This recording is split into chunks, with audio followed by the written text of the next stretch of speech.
Good morning and welcome to this session today. I'll just share my screen with you in a minute.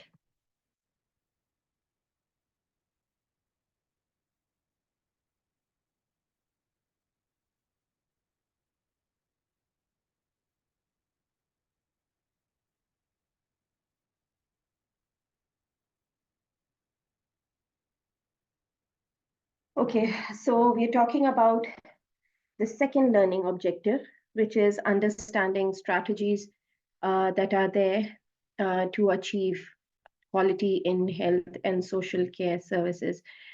Again, we're talking about management, we're talking about managing quality, and we're talking about how to integrate quality in all that we do within the health and social care domain. Thing that is what are the standards that are there to achieve quality in health services. So that have been set up by different bodies, and we'll talk a bit about them, and we'll talk about how to implement standards and how to implement ways, what I say, implement will improve quality, and talk about the barriers.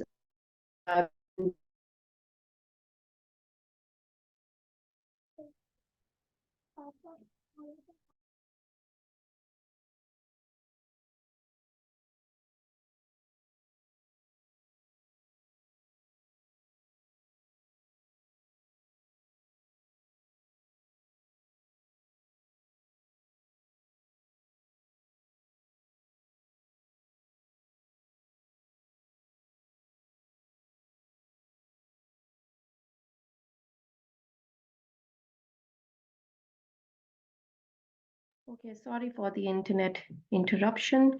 So I'll share my screen again.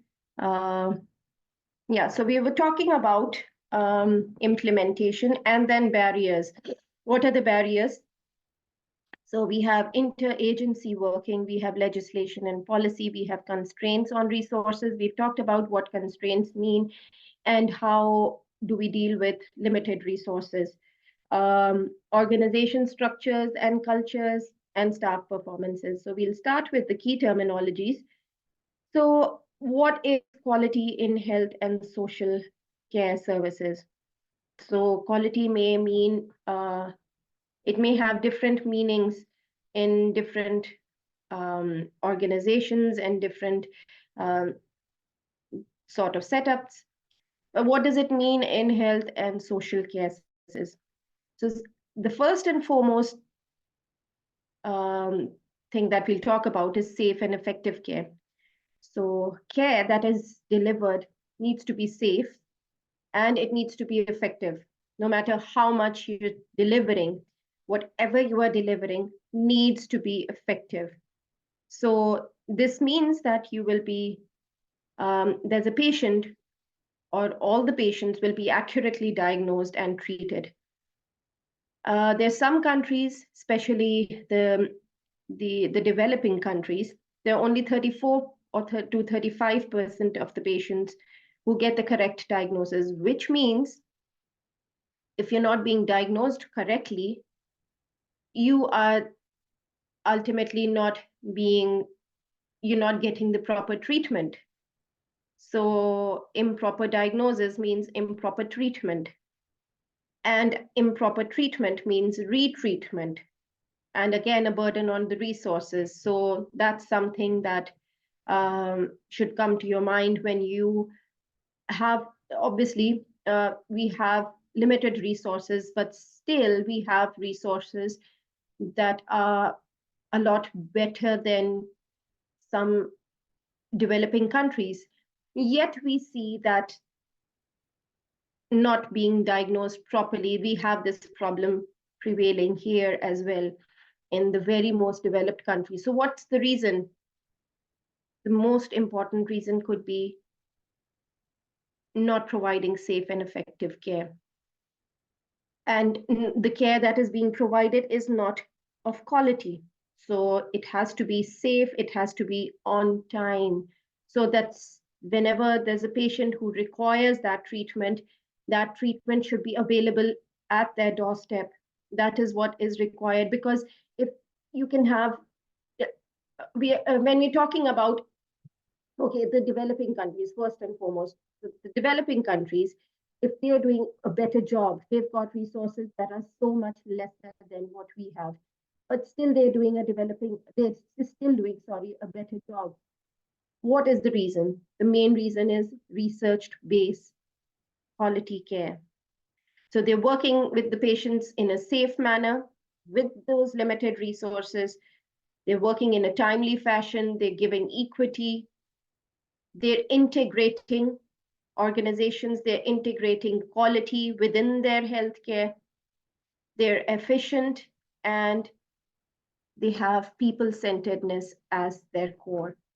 So this actually has worked wonders in some very underdeveloped countries that have gone from being highly HIV positive to being HIV negative, completely negative, to then providing more support. And this is just, I'm just talking about HIV. There are many, many other diseases that have been tackled because of integrating quality within health and social care. And these are the domains that need to be there. So, and then the second part that I'm talking about is that you're not going to have, you're not always going to have the similar kind of patients. So as longevity is increasing, so people are living for a longer period of time, this means that your services need to be addressing them more, and you need to have more people trained in geriatrics. I'm just giving an example.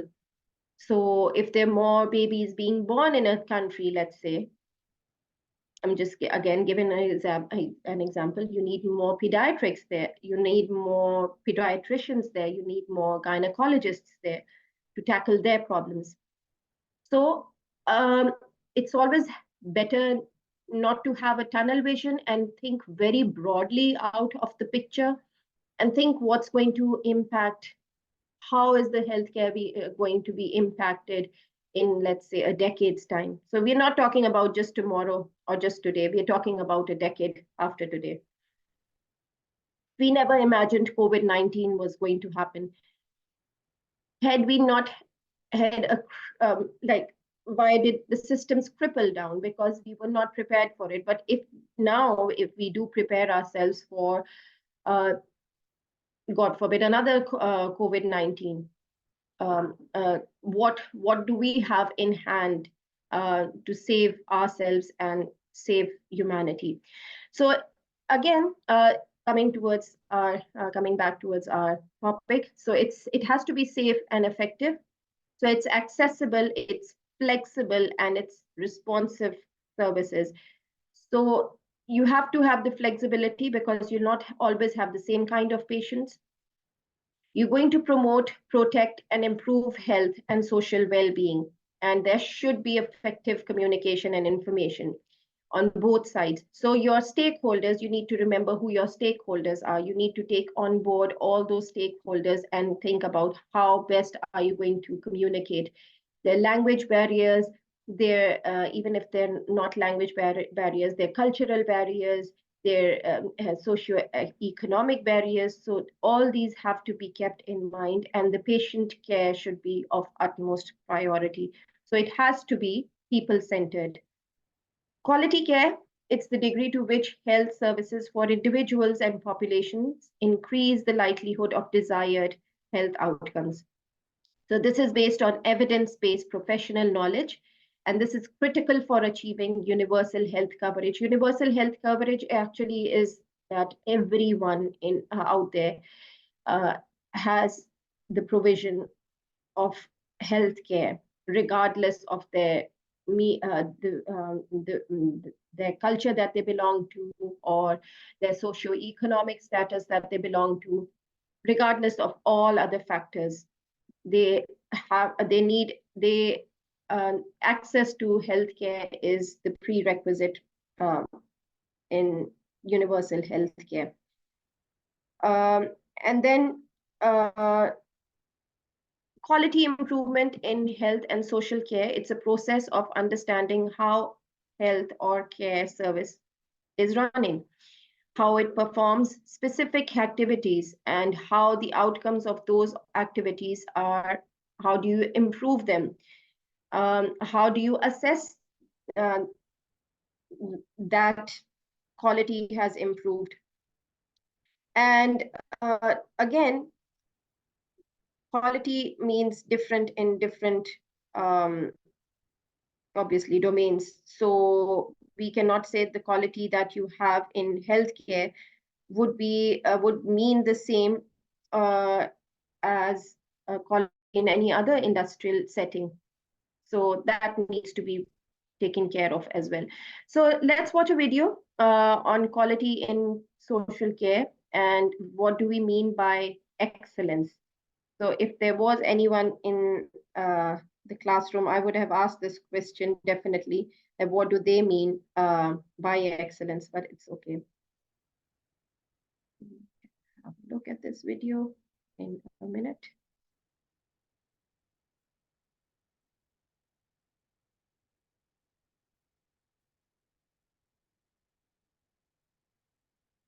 I hope my screen is, just stop sharing this. And once this is on, I'll start sharing it again.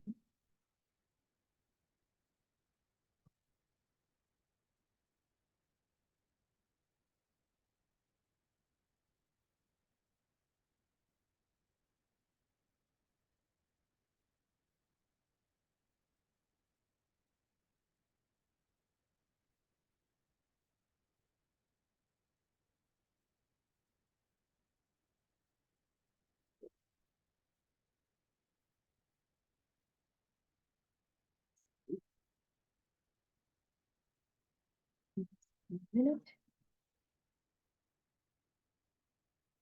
I'm sharing my screen. I hope it should be visible to the audience.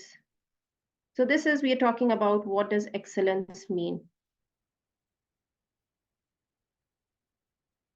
in social care services.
First, let's meet Hamlet. Hamlet is a professor of social work.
Yeah, so this is something that you can watch on your own.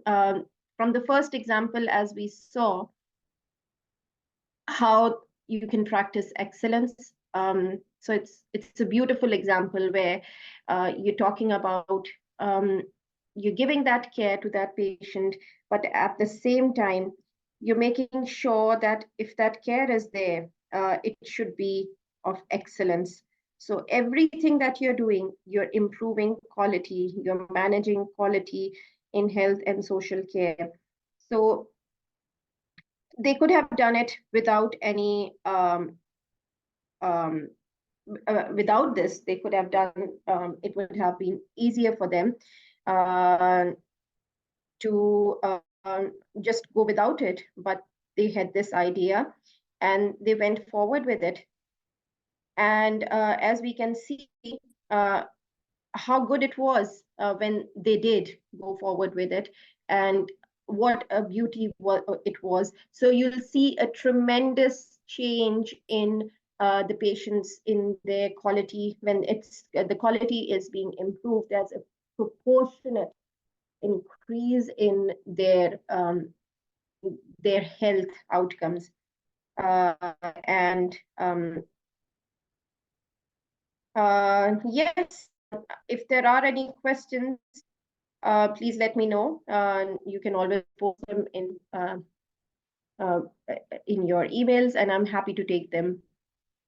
So here we're explaining the standards that exist in health and social care for measuring quality. Now, what are the standards? Sorry, we have different standards, and our objective should be to maintain those standards.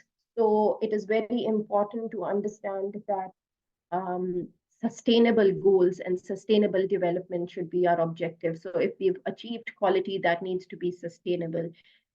So a standard is actually level of quality against which performance can be measured. So it's it's that yardstick that we have, and every organization, as I said, has different yardsticks for themselves. We need to be realistic, but then again, we need to achieve very high. Uh, that is how we'll be outstanding, obviously, and we want to be outstanding for our patients because we're giving everything we have for those patients.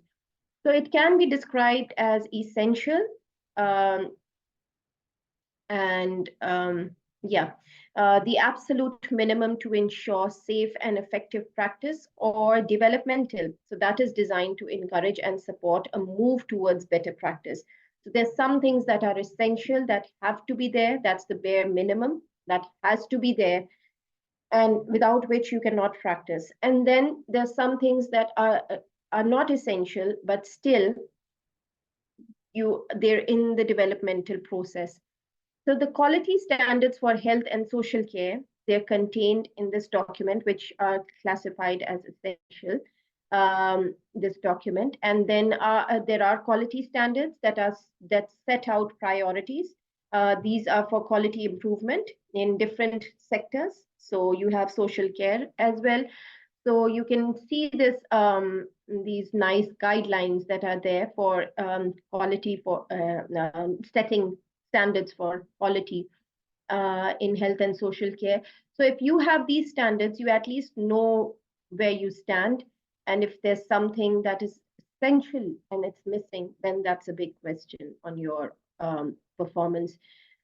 There's nice quality standards in which we have continuous quality control, and this is this is an independent regulator of health and adult social care in England, and they make sure that health and social care services provide all the people. So this is the most essential component. They have that is the health that they provide is safe, it's effective, it's compassionate, it has high quality care, and they encourage care services to improve. So there may be care services that are not doing so good, but their objective is to improve them, help them improve. So they monitor, inspect, and regulate services and publish what they find. And so it's research based. They find wherever there's care that is poor, they use their powers to take action. So yeah. So the standards from the NICE guidelines, they have 5 key quality themes. So each of these themes, they're very important to understand because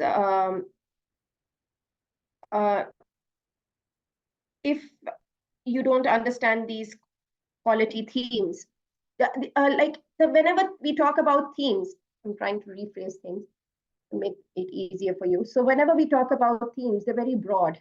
So some things within, you can't, obviously you'll try and achieve everything within a theme, but if it's even a bit of it is there, you're actually in the developmental process. So you want to have a developmental state of mind. Even if you don't have the essential bits, you're still progressing by, even if it's one step every day, one very small step every day, but at least you're progressing. So whenever you're progressing, you're making it sustainable and you're striving for the best, obviously. So there's corporate leadership and accountability of organizations, whichever third-party organizations or whichever stakeholders are involved, there's leadership and accountability. So whichever organizations are involved in care, they need to be accountable for whatever they are doing. Safe and effective care is one of the one of the 5 key quality themes. Healthcare needs to be accessible, flexible, and responsive. So you're flexible in saying that if there's a very ill patient that is there and you don't have a pediatrician there, and the patient is very, very, very ill, let's talk let's give an example of the A&E. Let's just consider the A&E as an example. What do? Do you just say that, oh, I'm sorry, there's no pediatrician working today? No, we try and arrange for a GP, or we try and arrange for a substitute that could see to that patient as well. So there should be things that should be flexible and not very rigid, because healthcare can never be rigid. Health can never be rigid itself. So promoting and protecting and improving health and social well-being and effective communication. So communication is, again, very, very important when it comes, especially when we are talking about patients coming from different socioeconomic backgrounds, from different beliefs, from different family structures. So what are the quality care standards? So there's a set of 16 standards. They're basic, they're statutory. They must be met by hospitals, by dental care, by care homes, by domiciliary services, clinics. So we have the Manchester University NHS Foundation Trust, which is under legal duties to comply with all the CQC standards. Then we have the NICE guidelines and standards. So NICE has set up various guidelines. And these are there always to support you in the best quality services that you could provide. So these include clinical guidelines and standards. So how the care should be available. So you have different patients. You might have a patient coming with autism. You might have a patient coming with ADHD. You cannot predict these patients. So if you have clinical guidelines and standards there, no matter what sort of patient you receive, you are able to actually deal with that patient because you have the guidelines available. So there's no struggling in that. Public health guidance, these are recommendations where you have interventions when you need them to be applied locally for preventing and managing diseases. So public health basically deals with prevention. So there's an outbreak of disease, let's say, measles, which we are having that outbreak currently. It's going on in schools, in primary schools particularly. So what are the guidelines there? So the guidelines, obviously, public health will intervene, and it's something that needs to be prevented. How do you prevent it? So you go for your vaccinations. you go for obviously mass vaccination strategies, vaccinating everyone like we did for COVID-19, so that we break that chain of transmission of infection. So public health guidelines are there available as well, which so we have different clinical guidelines, and those differ from public health guidelines a bit, but they're all there for prevention and managing diseases. Then social care guidelines, these are there that ensure social care interventions that are used are effective and cost effective. So you're supporting the people using this care services, but you're making sure that the care that you're providing is effective and it's cost effective also, and it's not they've not had to pay from their pockets. So it's not out of pocket payment. It's so people obviously they'll stop accessing care if it's out of pocket payment. Medicine practice guidelines, these are meant to improve the practice of commissioning, prescription, and decision making relating to medicine. So obviously you have your pharmacy there. So if there's, I just came across a case that a pharmacist, a colleague of mine told me about that. There was this pharmacy that they had to relocate, and they had to whilst they were doing that, they struggled, and they added a lot of more services to their new renovated huge department that they had. So what happened? Their quality deteriorated. And how was that quality? How could you say that it was deteriorated? You did not have standards at that time. You obviously you were having standards, but one very basic thing that was that came into limelight was that there was a person who required a mouthwash for his cancer therapy. He had developed an ulcer in his mouth, and he was under treatment, and he needed a mouthwash that was safe and effective for him. So because of the increased burden, because of not being able to practice these guidelines properly for providing proper medication in time, what happened that instead of that mouthwash, he was given some wash that was used for scrubbing the body. It was an antiseptic. So that made his situation even worse. And we don't want those things happening. So we build upon, we make things big, we make things magnificent, but even a small thing, even a small setup, it has very good quality, that's enough. You don't need a very big thing. You don't need extensions and extensions of things. You should first take care of quality. If that's there, then everything falls right in place. So this is just an example that I shared. Safe staffing guidelines. These are established so that they recommend the best practice in staffing capacity and capability in the NHS. So because there's the staff, they're your stakeholders, you need to take care of them as well. So a number of standards exist which are used as benchmark for quality healthcare services. So you have occupational health standards, you have the NHS performance, their standards. So you have performance frameworks, and you have national minimum standards also. And so these standards are there basically in order for you to focus on what should you achieve. There's standards of proficiency for social workers. So we'll talk about health and social national occupation standards. These outline values, skills, and knowledge, and they constitute best practices. So these standards, they're used as basis for the qualification. So whenever you're recruiting people, you need these standards in place. Then you have the NHS outcome framework. This contains quality indicators. Every NHS organization has to meet these. So these are those standards that are the essentials that have to be there. So there's a revised framework that contains 68 indicators that are used to measure performance in health and social care. So what's the aim of these indicators again? Just to improve quality, just to know that where you stand and how to improve quality.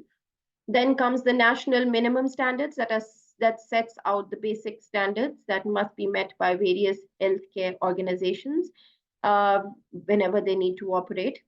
So these standards, they're basically they're made to ensure that whatever is out there is of quality, and it's the quality needs to be maintained and improved upon. Definitely. So these standards apply to care homes, the domiciliary services, adult placement schemes, children welfare, etc.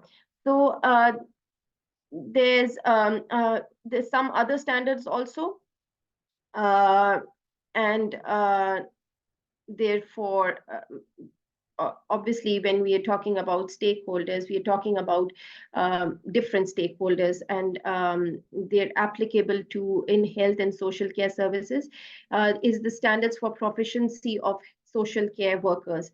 So when you have social care workers, how do they meet those standards? These need to be met by them if they're being a part of the social care services. So how do you evaluate when you're implementing quality within a system? So there are different ways of evaluation. And it's all easy evaluating. So for anyone available at this time, I would ask what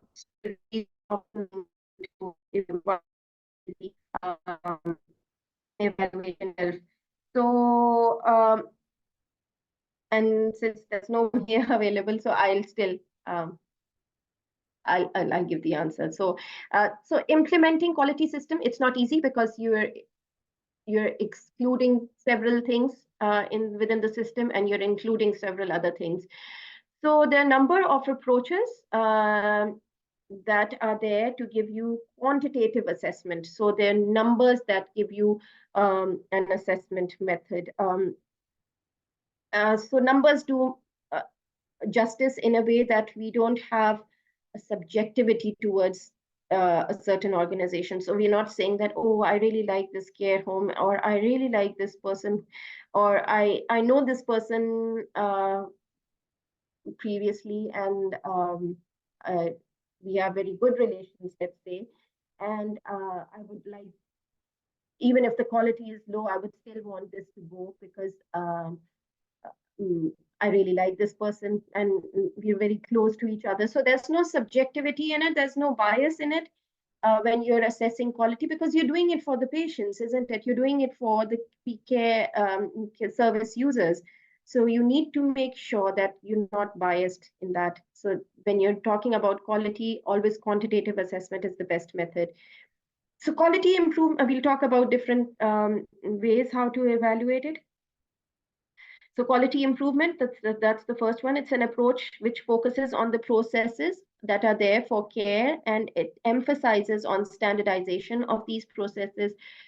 So it's based on the fact that if people are working and they're using the same standardized methods or processes, the errors that happen, they can be easily detected and corrected.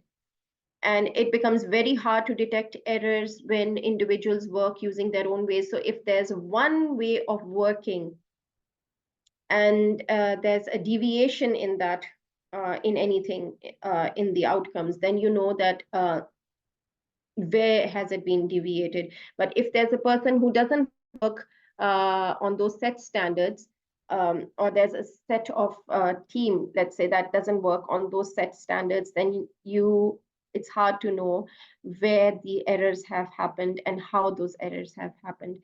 Those errors may be happening for so long, and you don't know that they're happening, and by the time you know, it's too late then. So these methods have some limitations, when they're used to improve the care of older people. So because older people have numerous conditions that need to be tackled with, and it's hard to standardize the process for care for such people or service users, because there's no one set of requirements from these patients. So if you're improving quality, um, these people come with a whole set of uh, disabilities, let's say, or it's harder in this set of people, but it's not impossible, obviously. SWOT analysis. So what do we mean by SWOT analysis? It's the acronym is used for strengths, weaknesses, opportunities, and threats. So so it's a 2x2 table, basically. It's a table that shows 4 components, and it shows what the strengths of an organization are, and it's an exercise that the organization as a whole should be doing, ideally, or a team as a whole should be doing. So what are your strengths? What are your weaknesses? What are your opportunities? And what are the threats of an organization? So once this SWOT analysis it's fully understood, then your organization has the ability to set goals. So they see what their strengths are, they're going to build upon those strengths. They see what their weaknesses are, they try how to best minimize those weaknesses. They see what the opportunities are. So when you're working as a team, you actually uh, then start thinking as a team, and then you have different ideas from different team members. So it's very essential to have a SWOT analysis every now and then in an organization. And then what's the biggest threat to the organization? So you work on your strengths and you work on your weaknesses, you take your opportunities, and you have an eye on the threats also.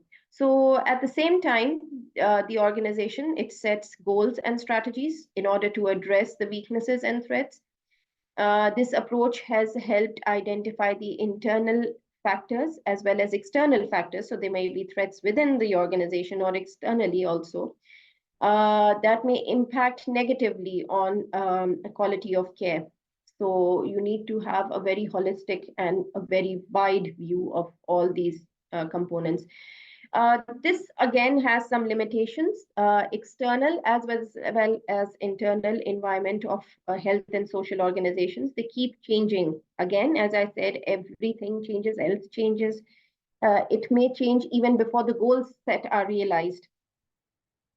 So then this is something that needs to be addressed again.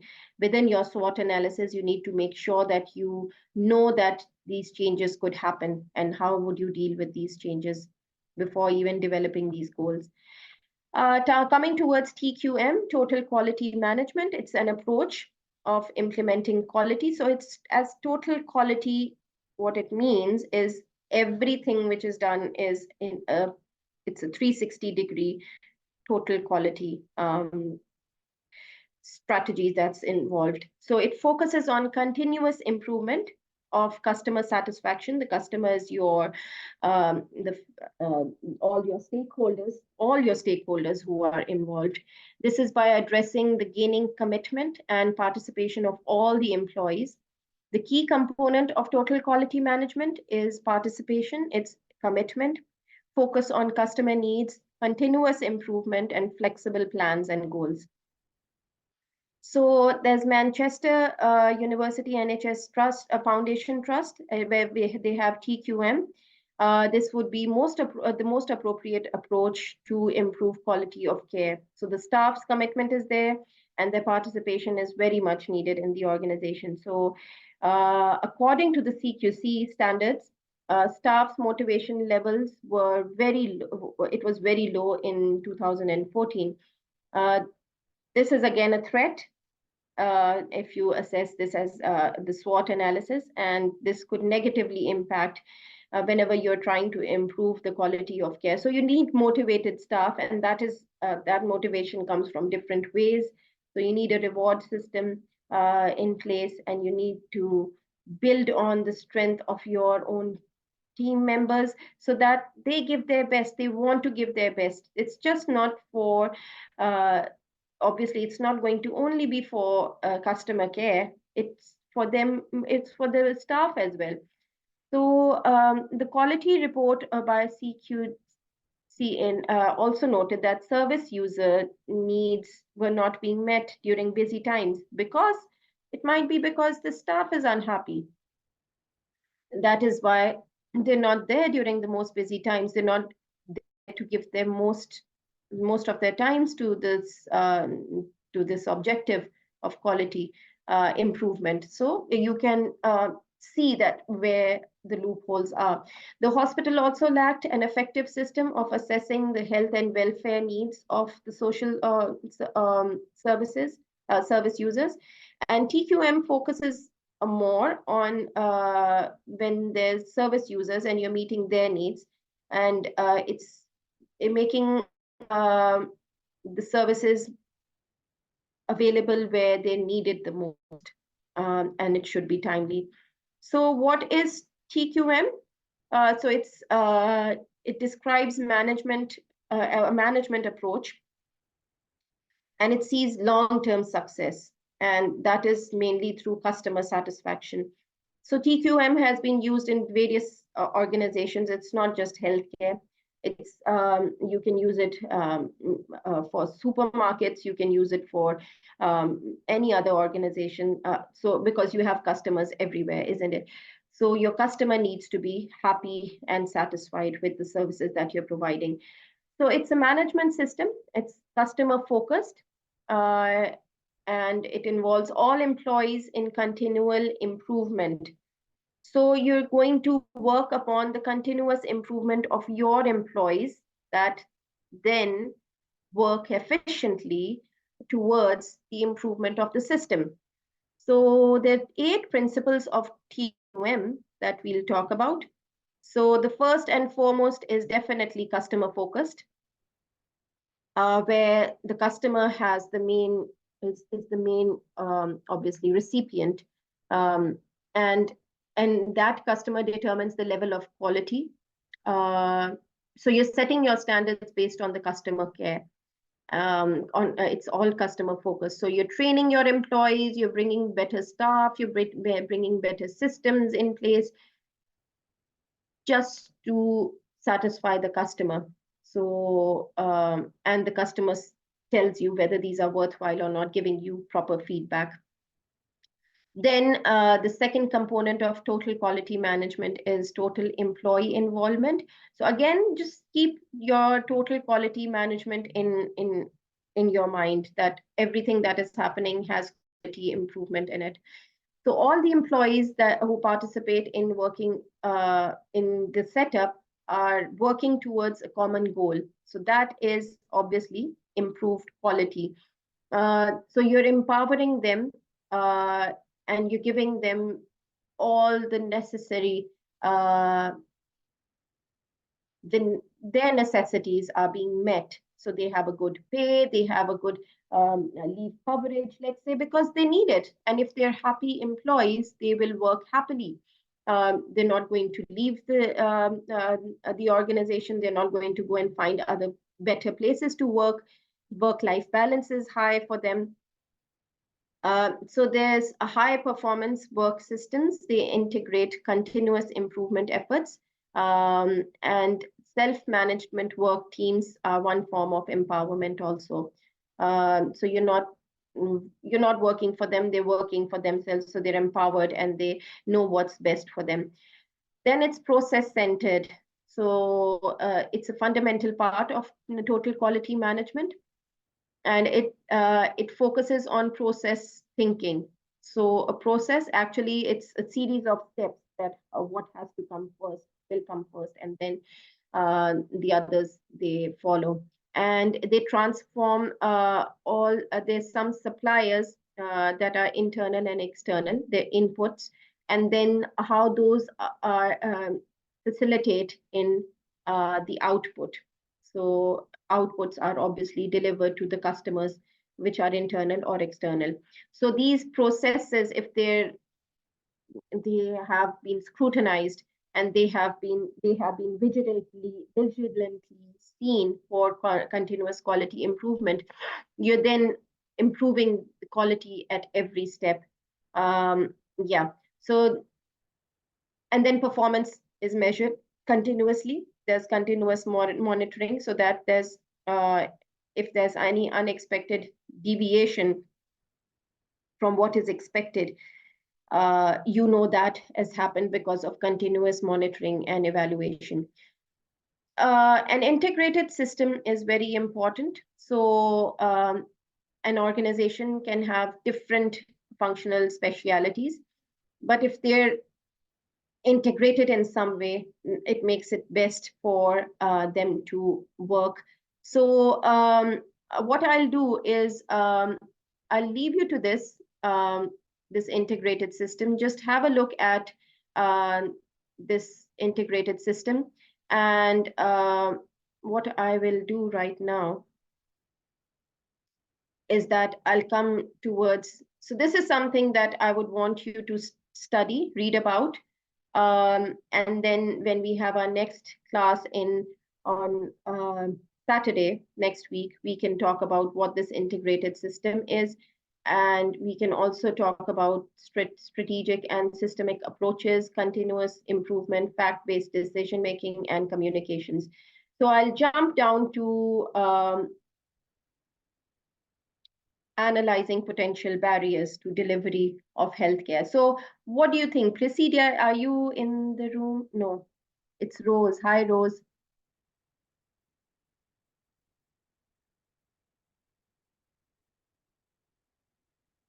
So that's okay. I'll just continue with, okay. This was my question, that what do you think would be the potential barriers? How can you analyze barriers to delivery of quality health and social care services?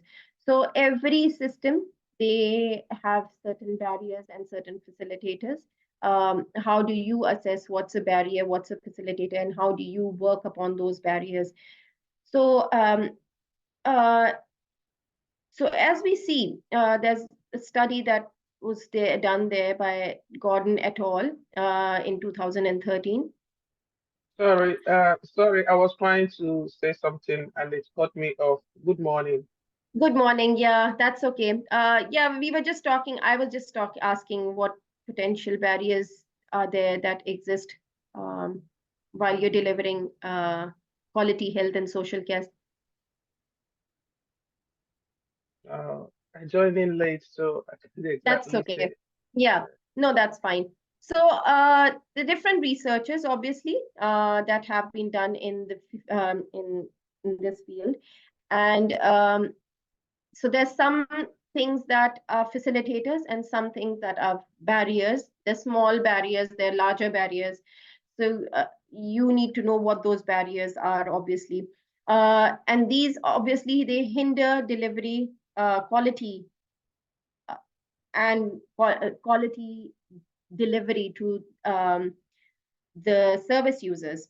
So one of the barriers is not having a motivated staff. They found out. So the motivation of the workers, it's very important. This determines the ability of the healthcare organization delivering high quality services. So this is one of the very important barriers. Inadequate staffing and staffing that has, so you might have a lot of staff, but they don't have the proper knowledge. They have low motivation. So these are some of the barriers also that hinder in quality care. And according to this research, when there are complex healthcare needs, and obviously, as I've said it multiple times, that health and illness, they're unpredictable. Diseases are unpredictable. So it's hard to achieve quality care. So any system, whether it's the best of the systems worldwide, they would cripple if they don't know what they're if obviously if unpredictability is there, but if they're not working to the best of the standards, they would cripple even more. So this hospital that they were seeing, they saw that there was unpredictability of illnesses and diseases in the community, and they saw that when there was a lack of effective system of assessing health and welfare needs of individuals, these acted as barriers to the delivery of health and social care. So what is this? This is actually not knowing the needs. So this is lack of communication. So this barrier can be dealt with by establishing a system to monitor diseases. So you're monitoring diseases on a regular basis. You have public health agencies to do that. You know what is rising, what is falling. So you know where to focus on, you know the trend that's happening out there. So that is how you know how you actually gear towards dealing with the situation that would be unpredictable at times. So leadership, according to a study in London, took leadership as the second largest barrier to delivery of care quality. So you need to have sound leaders. We talked about leadership in our previous unit. So the study found out that healthcare services, and health and social care services, they lack proper understanding of what quality is. So the approach to implementing quality system and how to continuously improve quality in their organization. So because there was no leadership, they did not have a mutual understanding of how to improve quality and what to do to improve quality actually. So these are some of the references that you could assess, you could look at. So your assignment, we'll discuss your assignment in the last learning objective. What I'll do quickly is that I've given you this as a part to study, but I'll just talk a bit about it, and then we can discuss it in detail later on, because we still have 4 minutes left. So according to this integrated system, there are microprocesses that add up to larger processes. Obviously, there are small teams and small processes that we talked about what a process is. It's a step of and a series of little steps that are taken, or big steps, whatever it is. And these processes, they aggregate into the business processes required for defining and implementing strategy. So everyone, they need to understand what the main goal of the organization is, what are the guiding principles. So, and the business performance, whatever business is going on, it has to be properly. So when there's an integrated system, you can see it by international standards that have been there to have these integrated systems. So it says, these standards say that every organization, it has a unique work culture, and it's impossible to achieve excellence unless a good quality culture has been strengthened. So that good quality structure has to be strengthened. And this is when your integrated system, it works best. So there's strategic and system approaches. So this is a critical part of management. And it's called strategic planning or strategic management. And it's you need to involve strategies of continuous quality, and you need to integrate quality as a core component. And then continual improvement, large effect of teaching. It's a continuous process. So it's just not a one-time process. It's continuous improvement of quality.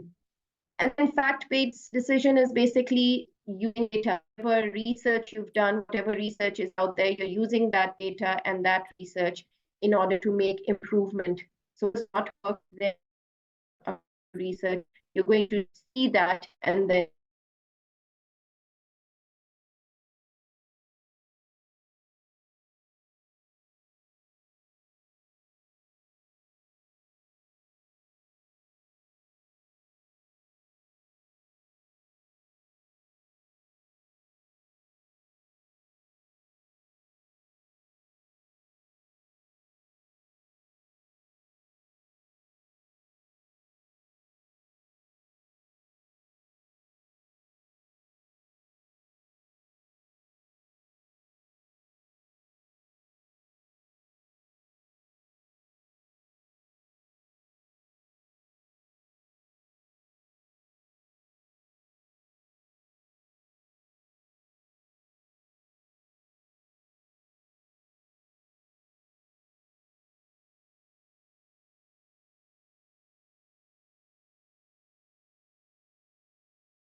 Just a bit of glitches. Yeah, so we were talking evidence,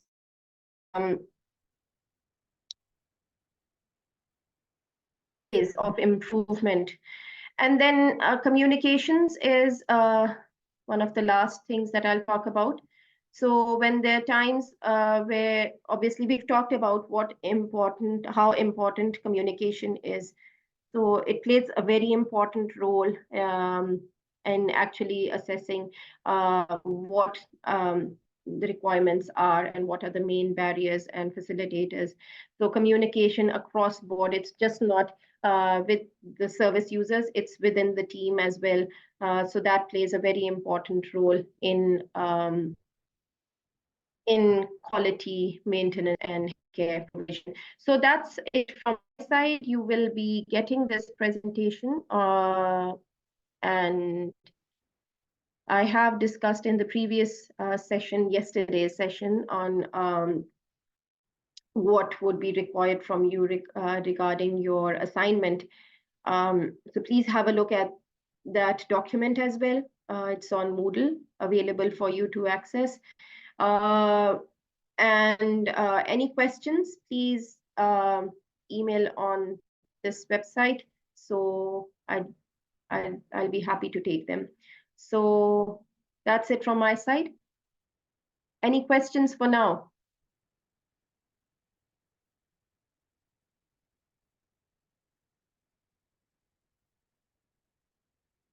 So if there are no questions,